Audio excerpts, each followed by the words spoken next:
Yes Priyansh, good evening. Unmute करो। हाँ।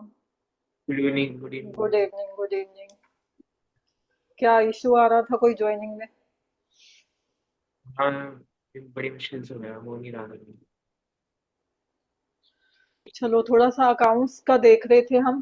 पहले बिजनेस मतलब जो अकाउंटिंग टर्म्स है वो क्या है, कुछ वो देखते हैं, फिर थोड़े रूल्स करेंगे, है ना, rules of debit and credit. तो स्क्रीन विजिबल है ना, बिजनेस ट्रांजैक्शन लिखा हुआ है। Yes sir. ठीक है, तो बिजनेस ट्रांजैक्शन जो है वो क्या है? यस। कुछ जब जो आपको पता हो बिजनेस ट्रांजैक्शन कौन सी होती है? तो पैसे देते हैं बिजनेस के आपस में। हाँ, मतलब जब भी हम सेल एंड परचेज करते हैं, है ना, तो वो जो ट्रांजैक्शन होती है उसको बिजनेस ट्रांजैक्शन कहते हैं, जिसमें मनी का इन्वॉल्वमेंट है ना प्रियांश? आप बताओ। जब भी कोई ट्रांजैक्शन जिसमें वही मनी का इन्वॉल्वमेंट होता है या सेल और परचेज गुड्स की वही होती है। हाँ, तो एक मिनट, क्या मैं हमने ना एक मैनेजर अपॉइंट किया है। Just a second.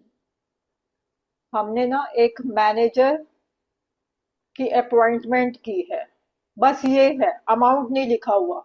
तो क्या ये मेरी बिजनेस ट्रांजैक्शन है? नहीं। हाँ, तो जो भी ट्रांजैक्शन आपको चेक करनी है ना, उसमें दो रूल चेक करके चलोगे आप, एक बी और एक एम। एक तो हमारे बिजनेस से रिलेटेड होनी चाहिए, दो चीजें जो है वो दो कंडीशन सेटिस्फाई होनी चाहिए।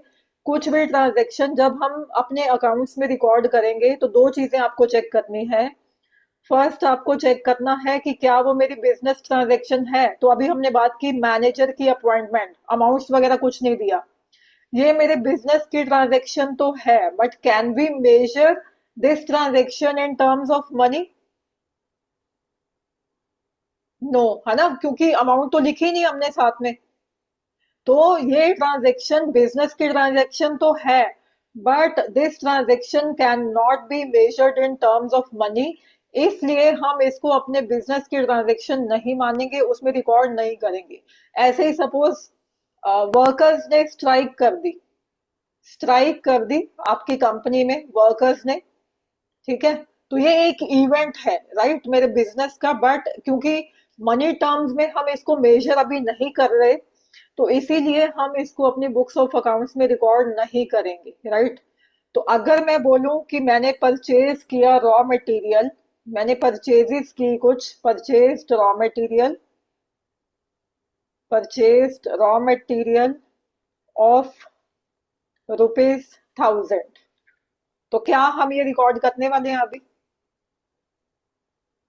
हाँ, क्योंकि ये रॉ मटेरियल जो है मेरे बिजनेस से रिलेटेड है, राइट, और हमने यहाँ पे अमाउंट भी दे रखा है, तो बी और एम का जो रूल है वो सेटिस्फाई हो रहा है। बी मेरी बिजनेस ट्रांजैक्शन है और एम क्या है, मॉनेटरी टर्म्स में इसको हम मेजर कर सकते हैं, है ना।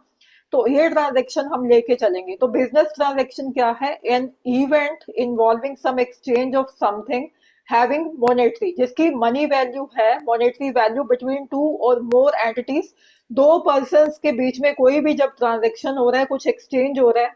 सपोज मैंने ये पेन जो है आपको सेल किया, मेरा पेन बनाने का बिजनेस है, तो मैंने आपसे 20 चार्ज किए, तो ये क्या है, मैं दिखाऊंगी मेरी सेल हुई है एक पेन की, है ना। तो उसको हम क्या लिख देंगे, सोल्ड अ पेन ऑफ ₹20। तो ये मेरी, क्योंकि मैं पेन बनाने का बिजनेस करती हूँ, पेन बेचने का, तो मैंने एक पेन जो है वो सेल किया है, बेचा है, तो ये मेरी बिजनेस ट्रांजैक्शन है, इसको मैं रिकॉर्ड करके चलूंगी कि मेरी सेल हुई है ₹20 की, तो ये मेरी बिजनेस ट्रांजैक्शन हो जाएगी। सच transaction is capable of change in the financial position of both the parties involved in the transaction. इस लाइन से क्या मतलब है, वो कह रहे हैं कि अगर कोई ट्रांजैक्शन हुई है तो इससे दोनों के जो है फाइनेंशियल पोजीशन में चेंज आना चाहिए। मेरी फाइनेंशियल पोजीशन में क्या चेंज आया, मुझे 20 मिल गए, है ना। तो मेरा जो अमाउंट है, मेरा जो सेल है वो 20 से बढ़ गई है ना, और आपने मेरे को 20 पे किए, तो आपके उसमें से आप दिखाओगे कि आपने परचेज किया है, तो आपके 20 कम हो जाएंगे। तो दोनों जो पार्टीज इन्वॉल्व हैं उनकी फाइनेंशियल पोजीशन में चेंज आना चाहिए, तभी वो ट्रांजैक्शन मानी जाएगी आपके बिजनेस की। ठीक है, तो ये होता है बिजनेस ट्रांजैक्शन कि क्या होती है, कोई ऐसा इवेंट जिसमें दो पार्टीज इन्वॉल्व हैं और कुछ एक्सचेंज कर रहे हो आप इन द मॉनेटरी टर्म्स, कि आप कुछ ले रहे हो और सामने वाला कुछ दे रहा है। ठीक है, any doubt here in this? जब भी आपको डाउट कुछ आए तो आप पूछ सकते हो मेरे से डायरेक्टली। ठीक है, नो इश्यूज, नो हेजिटेशन। तो तो ये फीचर्स में क्या दे दिया उसने, concern with money, right, arise out of transfer of exchange of goods और सर्विसेज। या तो हम गुड्स का एक्सचेंज कर रहे हैं, या मैं आपको पढ़ा रही हूँ और आप मेरे को फीस दे रहे हो, है ना, तो वो क्या है, एक्सचेंज ऑफ सर्विसेज। ठीक है, मैं आपको सर्विसेज दे रही हूँ, आप मेरे को फीस दे रहे हो, वो भी क्या है, एक बिजनेस ट्रांजैक्शन है मेरी। Capable of change in the financial state, मतलब हमारी फाइनेंशियल पोजीशन में चेंज आ रहा है, आपके जो है पैसे कम हो रहे हैं, परचेज कर रहे हो, मेरे मैं सेल कर रही हूँ, मेरे बढ़ रहे हैं। ठीक है, it has effect on the accounting equation. Accounting equation क्या होती है, all transaction got dual aspect, दो चीजों को फर्क पड़ रहा है, एक जना दे रहा है, एक ले रहा है। ठीक है, ड्यूअल एस्पेक्ट जो है इसमें कंसर्न रहता है, दो पार्टीज कंसर्न रहती है, एक सेलर रहता है, एक बायर रहता है।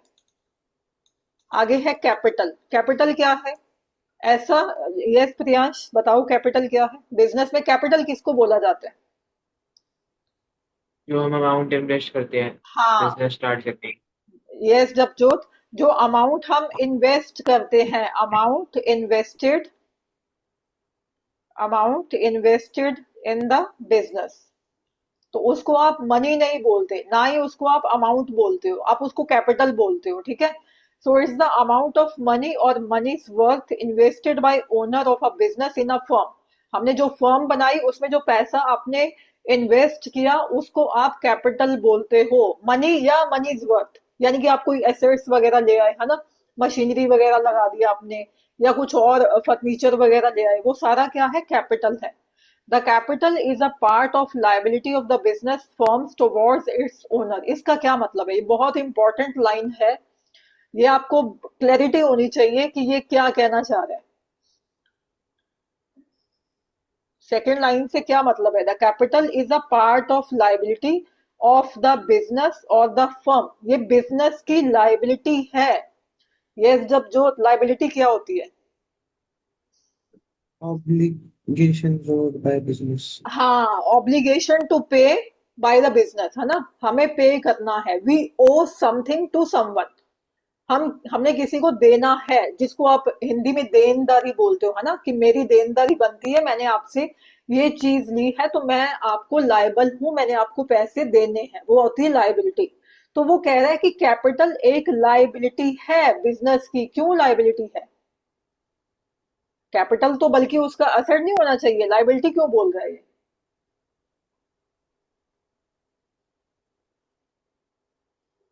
यस प्रियांश, ये तो पढ़ा होगा आपने अच्छे से। लायबिलिटी का मतलब। नहीं, लाइबिलिटी का तो मतलब हमने जान लिया कि लाइबिलिटी देनदारी होती है, मैंने आपको पेन बेचा, आपने मेरे को अभी पैसे नहीं दिए 20, तो आपकी लाइबिलिटी बन गई ना कि मेरे को देने हैं, है ना। बट ये कैपिटल को लाइबिलिटी क्यों बोल रहे हैं, the capital is a part of liability of the business, business की लाइबिलिटी है कैपिटल। क्यों? कि अभी तक हमें प्रॉफिट रिसीव नहीं हुआ है तो। नहीं नहीं, ये मतलब नहीं है इसका। टुवर्ड्स इट्स ओनर, सपोज मैंने ये पेन बनाने की जो कंपनी है वो शुरू की, ठीक है, तो मैंने इसमें क्या लगाया, 50 लाख लगाए। ठीक है, 50 लाख मैंने अपने बिजनेस शुरू किया पेन बनाने का, उसमें लगाए मैंने। अब जो बिजनेस है उसको अलग मानते हैं ये हम ना, मैंने आज आपको प्रिंसिपल्स नहीं करवाए, वो थ्योरी है बिल्कुल, इससे भी ज्यादा वो बोरिंग आपको लग सकती थी फर्स्ट क्लास में, जो जिसको आप बोलते हो गैप, अगर आपने पढ़ा हो। जनरली एक्सेप्टेड अकाउंटिंग प्रिंसिपल्स, जिसमें शायद आपने पढ़ा हो, क्लास में करवाया हो, सेपरेट लीगल एंटिटी होती है, बिजनेस सेपरेट है, ओनर सेपरेट है, ये सारे प्रिंसिपल्स पढ़े। प्रूडेंस, कंजर्वेटिज्म, हिस्टोरिकल कॉन्सेप्ट पढ़ा है जब So going concern हाँ, concept. Yes, going concern concept, ये अच्छा याद दिलवाया आपने। गोइंग कंसर्न होता है कि हम ये सोच के चलेंगे कि बिजनेस लंबा चलता रहेगा, हमारी बंद करने की कोई इंटेंशन नहीं है। तो ये प्रिंसिपल्स के बेसिस पे अकाउंटिंग होती है। जब तक आपको प्रिंसिपल्स क्लियर नहीं है तो आप अभी नहीं बता पाओगे कि कैपिटल जो है ओनर की, सॉरी, बिजनेस की लायबिलिटी क्यों है। अगर आपको यही प्रिंसिपल क्लियर होता ना, वो वाला सेपरेट सेपरेट बिजनेस एंटिटी, ये प्रिंसिपल अगर आपने अच्छे से पढ़ा होता तो आप बता देते कि बिजनेस की लायबिलिटी क्यों बन जाती है कैपिटल। क्योंकि बिजनेस जो है वो सेपरेट है, बिजनेस है वो सेपरेट है, और ओनर जो है वो सेपरेट है। दोनों में लाइन लगा दो आप। क्यों लगाई? क्योंकि ये अलग है, ये अलग है। मैंने पेन्स बनाने का बिजनेस किया, मेरा बिजनेस जो है, बिजनेस का नाम सपोज मैंने एबीसी लिमिटेड रखा, ठीक है, वो अलग है। मैं ओनर हूं, मैं अलग हूं। क्यों अलग हूं? क्योंकि जो ट्रांजेक्शन की जाती है, जो जर्नल एंट्रीज की जाती हैं, वो बिजनेस के पॉइंट ऑफ व्यू से की जाती हैं, ओनर के पॉइंट ऑफ व्यू से नहीं की जाती। बिजनेस को अलग माना जाता है, ओनर को अलग माना जाता है। तो अगर हम जर्नल एंट्रीज करेंगे वो बिजनेस पॉइंट ऑफ व्यू से करेंगे। तो बिजनेस जो है ओ करता है मुझे, मैंने बिजनेस को 50 लाख दिए, अब ये बिजनेस की लाइबिलिटी बन जाती है कि वो पैसे मुझे वापस देने हैं बिजनेस को। तो इसीलिए आप जो जर्नल एंट्रीज आगे हम करने वाले हैं वो बिजनेस पॉइंट ऑफ व्यू से ही करेंगे। इसलिए आपने एक ड्राइंग्स की एंट्री भी की होगी कि बिजनेस से पैसे निकाल लिए ओनर ने, ड्राइंग्स की एंट्री की है। Things account debit. हाँ, drawings debit To to capital. To cash या बैंक, है ना। और परचेजेस भी आ सकती हैं। अगर आप गुड्स घर लेके गए, सपोज आप एसी बना रहे हो, है ना, अपने बिजनेस में एसी बेच रहे हो, तो एक एसी आप अपने घर में उठा के ले आए, वो आपका पर्सनल यूज हो गया ना। तो अगर पर्सनल यूज के लिए आप चीजें निकाल के ला रहे हो तो उसकी जर्नल एंट्री क्या बन जाती है? Drawings account debit to purchases, क्योंकि आप जो है गुड्स लेके आए घर पे। अगर आप कैश निकाल रहे हो बिजनेस से, सपोज आपने आपके सपोज फादर का बिजनेस है ना, वो आपने बिजनेस में से पैसे निकाल के लाए, आपकी फीस दे दी, तो वो क्या बन जाती है? उनकी ड्राइंग बन जाती है कि बिजनेस से उन्होंने पैसा निकाला। ठीक है, वो प्रॉफिट नहीं अभी ले रहे, वो बिजनेस से पैसा निकाल के ला रहे हैं। तो क्या बन जाएगा? Drawings account debit to cash या बैंक अकाउंट। अगर आप एसी सपोज बेच रहे हो, एक एसी घर पे ले आए, लगा दिया, वो आपका पर्सनल यूज हो गया, है ना, तो फिर एंट्री क्या की जाती है? Drawings account debit to purchases, अगर आप गुड्स जो है पर्सनल यूज के लिए बिजनेस में से ले रहे हो। ठीक है, तो इसीलिए सेपरेट लीगल एंटिटी के आधार पे हम बोल सकते हैं कि जो कैपिटल है वो बिजनेस की लायबिलिटी बन जाती है। बिजनेस को मुझे वापस देना है पैसा, मैं ओनर हूं, मैंने बिजनेस को दिया, अब बिजनेस की लायबिलिटी बन जाती है कि वो पैसा मुझे वापस लौटाना है। इसलिए एक ही ऐसी लायबिलिटी होती है जिसको आप इंटरनल लायबिलिटी बोलते हो। इंटरनल लायबिलिटी, कि ये बिजनेस के अंदर अंदर की लायबिलिटी है, ओनर को ही देना है ना। एक होती है एक्सटर्नल लायबिलिटीज, वो कौन सी होंगी? एक्सटर्नल लायबिलिटीज जो हमने बाहर वालों को पैसा देना है ना। कोई एग्जांपल दे सकते हो? जैसे हमने बैंक से लोन लिया, तो वो क्या होगी? हमारी एक्सटर्नल लायबिलिटी हो गई, है ना, हमने किसी बाहर वाले को देनी है। तो बिजनेस की एक ही ऐसी लायबिलिटी होती है जिसको आप इंटरनल लायबिलिटी बोलते हो, जो कि कैपिटल होती है। ये कभी आपको क्वेश्चन भी आ सकता है 1 मार्कर में कि इंटरनल लायबिलिटी कौन सी होती है बिजनेस की, तो वो होती है कैपिटल। बाकी सारी जो लायबिलिटीज होती हैं, चाहे हमने बैंक को पैसे वापस देने हैं, चाहे हमने किसी से रॉ मटेरियल खरीदा, है ना, हमारे जो क्रेडिटर हैं उसको पैसे देने हैं, वो सारी एक्सटर्नल लायबिलिटीज हो जाती हैं। ये क्लियर है? कैपिटल, आगे चले। Yes. आगे है ड्राइंग। ड्राइंग वही आ गया कि बिजनेस से अगर आप पैसा निकाल रहे हो अपने घर के यूज के लिए, अपने पर्सनल यूज के लिए, तो उसको आप बोलते हो ड्राइंग। तो ड्राइंग क्या है? एनी टाइप ऑफ विड्रॉल, चाहे आप कैश निकाल रहे हो, चाहे इन काइंड, जैसे हमने एसी की एग्जांपल ली कि एक एसी आप घर पे ले आए, बेचा नहीं, घर पे लगा दिया, बिजनेस से ले आए, आप शोरूम से अपने घर पे ले आए, तो वो क्या हो गया? काइंड, मतलब गुड्स आप घर ले आए by the owner from the business for his or her personal use is known as drawing. जैसे एग्जांपल दिया इसने, school fee for the owner son paid from the business account. आपके बिजनेस का अकाउंट जो है वो अलग बनता है, ये पता है आपको? बैंक में जो अकाउंट खुलता है, आप पापा से पूछना, ठीक है? वो बिजनेस का जो अकाउंट खुलता है उसको आप बोलते हो करंट अकाउंट, जो बैंक में खोला जाता है बिजनेस के नाम से। वो आपके नाम से जो है वो अलग होगा, पर्सनल अकाउंट आपका। बट सपोज आपका जैसे आपका जो बिजनेस है वो जब जब जोत लिमिटेड करके है, ठीक है? तो उसका जो अकाउंट है फर्म का वो अलग से खुलेगा, आपका पर्सनल अकाउंट अलग से खुलता है, ठीक है? तो वो कहते हैं कि अगर आपने बच्चे की फीस दे दी अपने बिजनेस के अकाउंट में से, तो वो क्या मानी जाएगी? आपकी ड्राइंग मानी जाएगी। Goods used for the house hold requirement, अभी हमने एसी का एग्जांपल लिया था कि एसी बेचते हो आप शॉप पे, और एक एसी घर पे ले आया आप, लगा दिया, तो वो क्या हो जाएगा कि आप अपने घर की जरूरतों के लिए गुड्स निकाल रहे बिजनेस में से, तो वो भी क्या हो जाती है? ड्राइंग हो जाती है। तो ड्राइंग दो तरह की हो सकती है, या तो कैश में हो सकती है, या गुड्स, जिसको इसने बोला काइंड, काइंड में हो सकती है, ठीक है? तो इसकी जर्नल एंट्री हमने देखी थी, अभी रूल देखेंगे हम कि रूल्स क्या हैं डेबिट एंड क्रेडिट के, ठीक है? आगे है आपका एसेट। क्या होता है एसेट?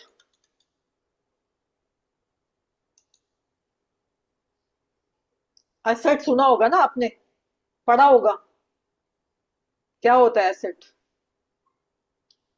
जो चीजें बिजनेस ओन करता हूँ। हाँ, ओन करता है किसके लिए? कि हम यूज कर पाए और अपने बिजनेस को चला पाए, प्रॉफिट्स जनरेट कर पाए, इनकम जनरेट कर पाए, है ना?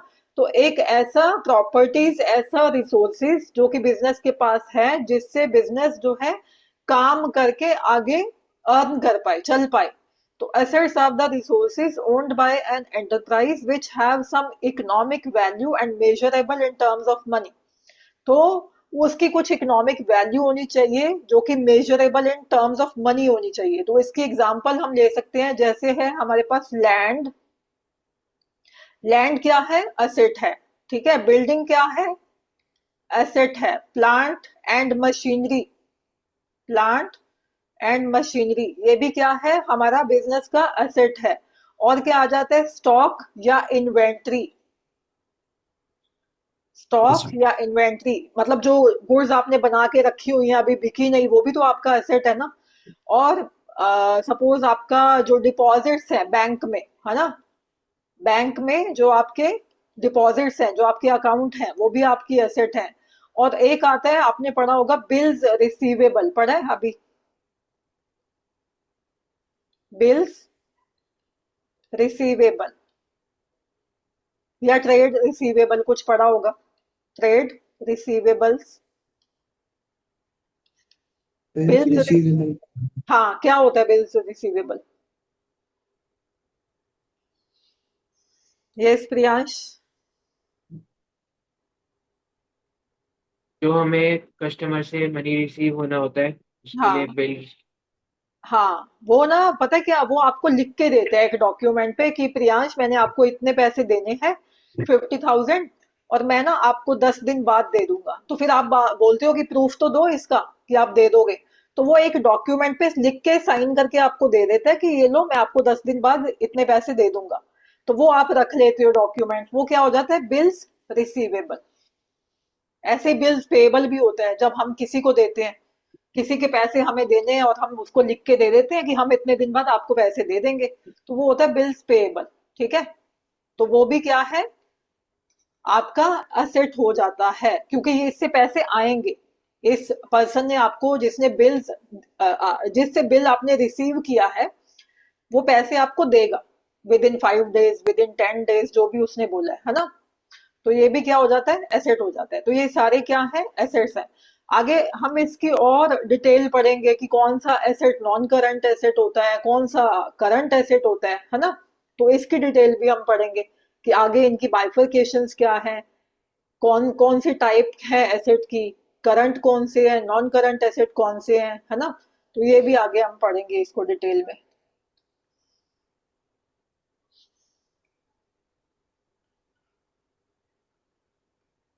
Yes Jabjot, Priyansh, yes ma'am. पढ़े हैं याद। याद नहीं? Traditional rules of debit and credit.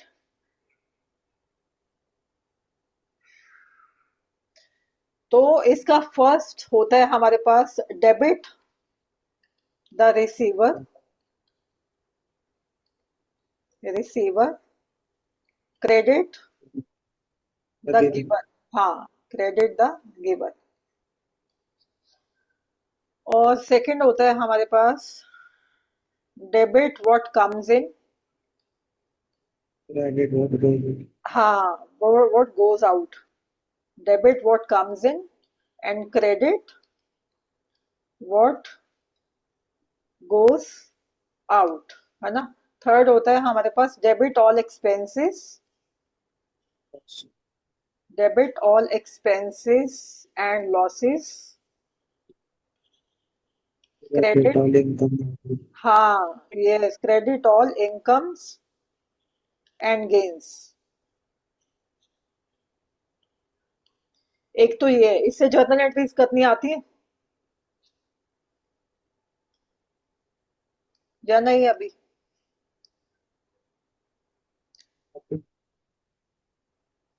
ये रिलेटेड है हमारा रियल अकाउंट से, रियल अकाउंट। ये रिलेटेड है हमारा नॉमिनल अकाउंट से, और ये रिलेटेड है हमारा पर्सनल अकाउंट से। ये अकाउंट पढ़े हैं, types of account, personal account, real account, nominal account. याद है कुछ हल्का हल्का? Yes Priyansh, yes ma'am. Personal account क्या होता है? कोई भी पर्सन, है ना। हाँ बताओ। जैसे ध्यान नहीं आ रहा मेरे। नहीं याद आ रहा?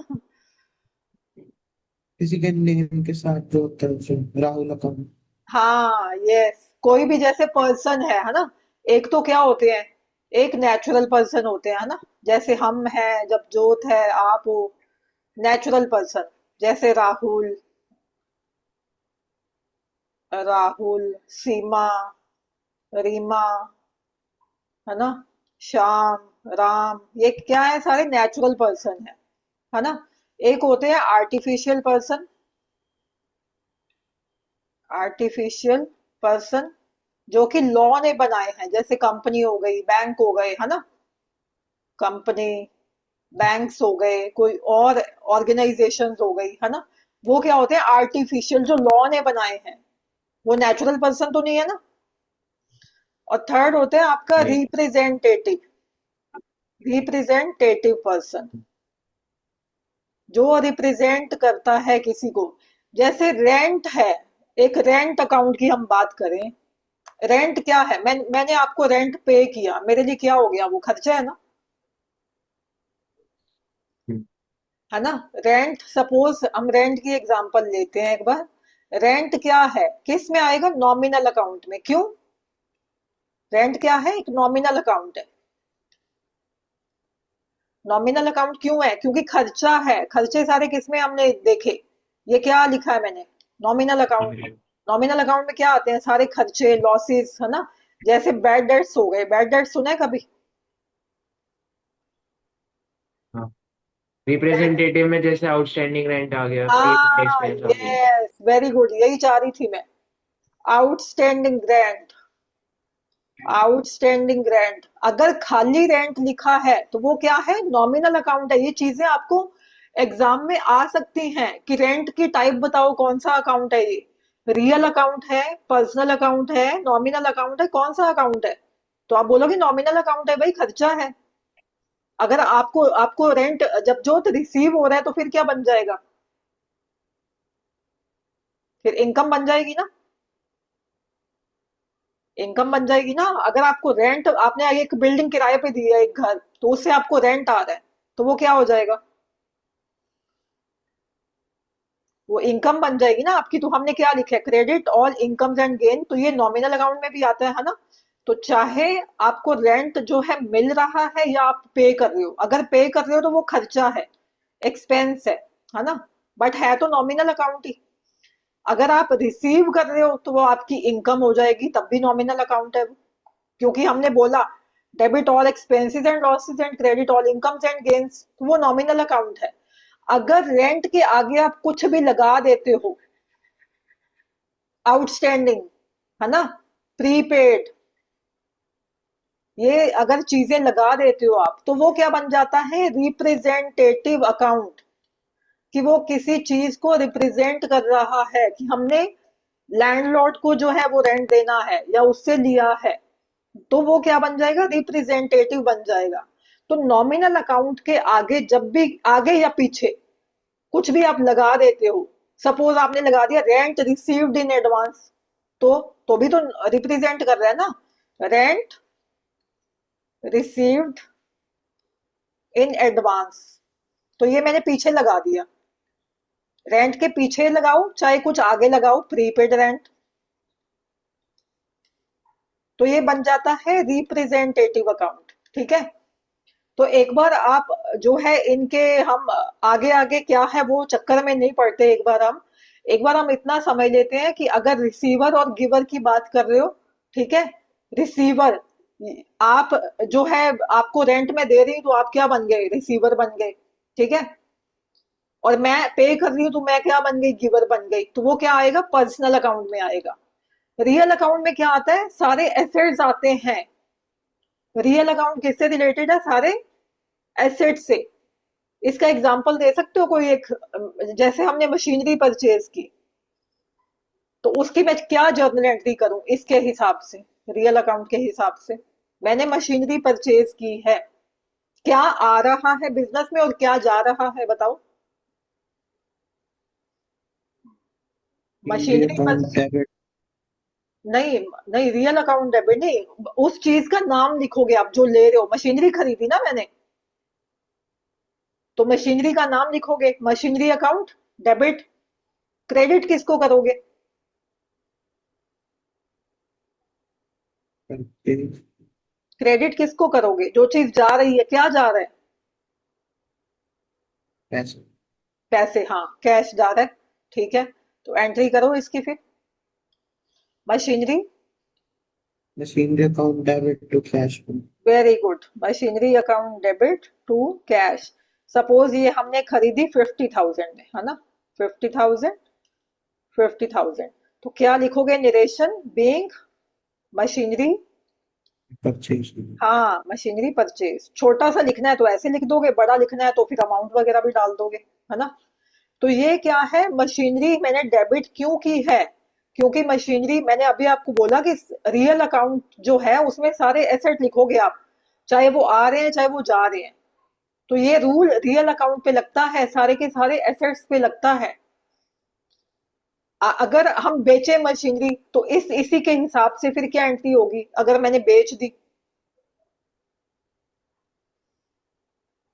तो ये तो चलो एक क्लैरिटी के लिए ना आपको पता होना चाहिए कि ये रूल्स हैं। एक अभी मैं आपको बताती हूँ मॉडर्न अप्रोच, जो कि मेन आपको काम में आने वाली है।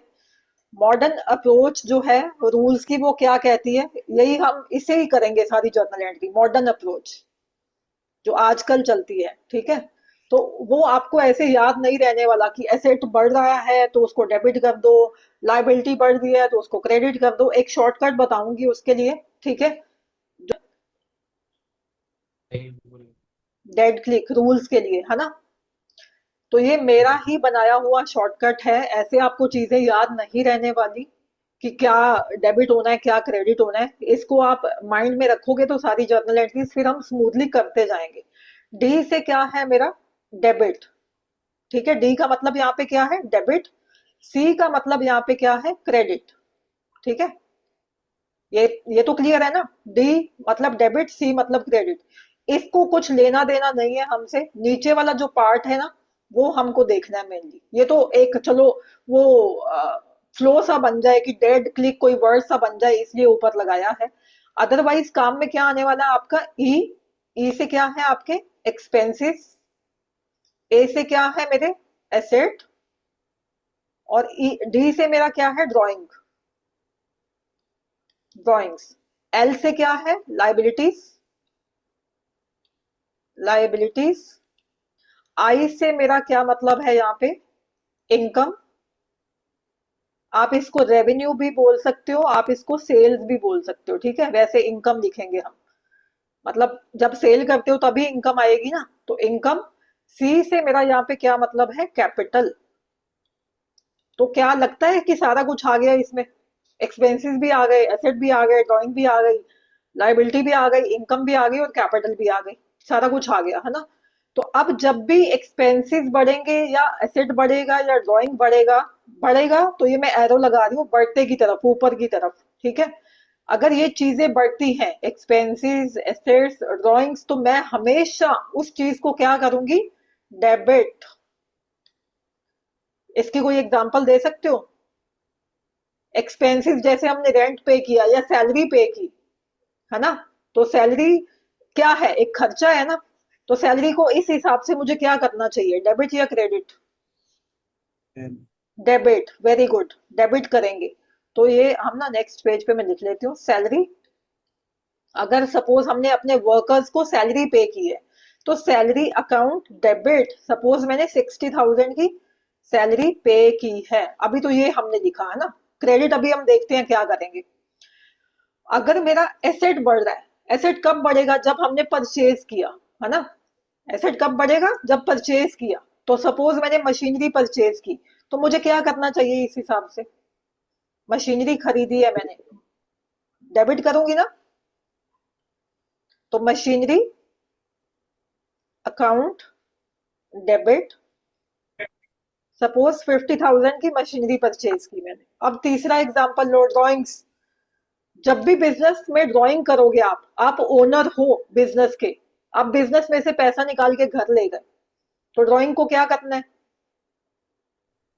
डेबिट। ड्राइंग जब भी हो रही है या बढ़ रही है डेबिट करोगे, है ना। तो ये हम लिख देते हैं यहाँ पे ड्राइंग अकाउंट। अभी क्रेडिट हमने कुछ नहीं लिखा है, अभी हम सिर्फ ये समझ रहे हैं कि डेबिट क्या और कैसे होना है। सपोज मैंने 10,000 की बिजनेस में से पैसे निकाल लिए, तो ड्राइंग मेरा डेबिट हो गया, है ना। तो जब भी ये चीजें बढ़ेंगी इनको डेबिट करना है, जब भी ये चीजें कम होंगी इनको क्या कर दोगे आप, उल्टा क्रेडिट। सपोज मेरा एसेट कम हो रहा है, मेरा कैश मेरा क्या है, एसेट है ना। मेरा एसेट जा रहा है, कम हो रहा है। सपोज मैंने अभी हमने देखा कि मशीनरी परचेज की, पहले सैलरी देख लो कि हमने सैलरी पे की। तो क्या मेरा एसेट यहाँ पे जो कि कैश है, एसेट कई तरह के हो सकते हैं ना, plant machinery furniture cash bank balance. तो एक कैश हमने एग्जांपल अभी लिया कि कैश मेरा एसेट है, वो कम हो रहा है, कम हो रहा है, जा रहा है बिजनेस से, तो क्या करूं, क्रेडिट, वेरी गुड। तो ये कर दिया मैंने, सैलरी मेरा खर्चा था बढ़ रहा था इसलिए मैंने डेबिट किया था, कैश जा रहा है कम हो रहा है तो मैंने कैश को क्या कर दिया क्रेडिट 60,000 से।